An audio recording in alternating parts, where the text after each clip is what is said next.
Gluve i nagluve osobe ne razlikuju se od drugih ljudi sve do momenta uspostavljanja komunikacije. Veoma mali broj čujućih osoba poznaje znakovni jezik, zbog čega je gluvima onemogućena jednostavna komunikacija sa sugrađanima i obavljanje različitih poslova i obaveza. Upravo zbog toga, u Gradskoj organizaciji gluvih u Beogradu u junu prošle godine realizovan je projekat Video Relay Centar, koji omogućava lakšu komunikaciju i prelaženje različitih barijera onima koji ne čuju u svakodnevnom životu. Gluva osoba pozove putem Skype-a tumača koji radi u Video Relay centru, da neka kratka uputstva o tome šta mu je neophodno, ukoliko je to recimo telefonski poziv, da kontakt telefon koji želi da pozove i tumač pozove taj broj telefona i tu osobu i obavlja prevod između gluve osobe i čujuće osobe sa druge strane. Dobar dan. Ja bih da se predstavim prvo. Gluva osoba sam, zovem trenutno preko tumača kako bi se bolje sporazumeli. Je li to okej?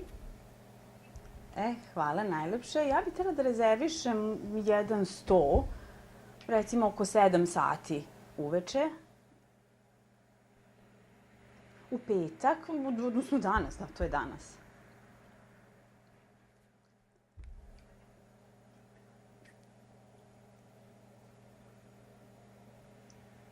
Pa za 5 osoba bi bilo, da. Jeste.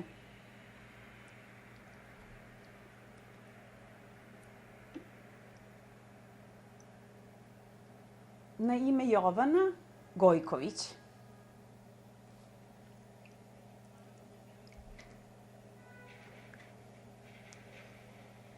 Sjajno, hvala vam najlepše. Prijetno.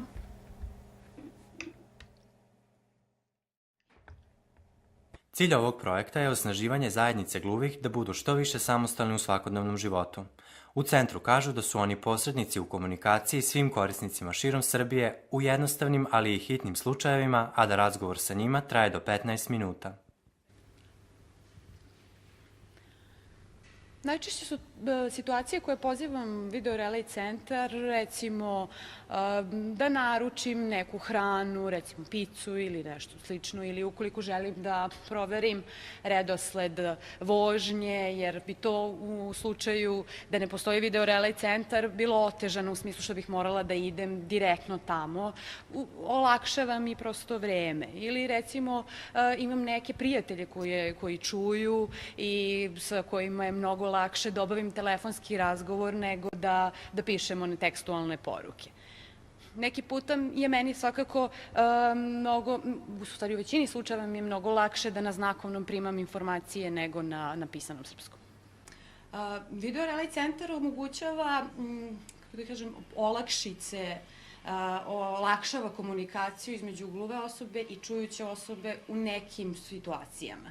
Svakako da uživo tumača koji radi na terenu je teško zameniti. Prosto ovo su neki, da kažemo, neprirodni uslovi u smislu što tumač nije pored gluve osobe i ukoliko se dogodi da je internet konekcija u tom trenutku loša, prekida se prosto poziv i onda je potrebno nekad vreme dok se uspostavi, tako da postoje neke, da kažemo, poteškoće, ali za neke jednostavne stvari, neke kratke informacije, neke usluge koje su isto takođe jednostavne i nešto što je gluvoj osobi važno da u tom trenutku ima neku informaciju, Video Relay centar savršeno dobro funkcioniše do sada.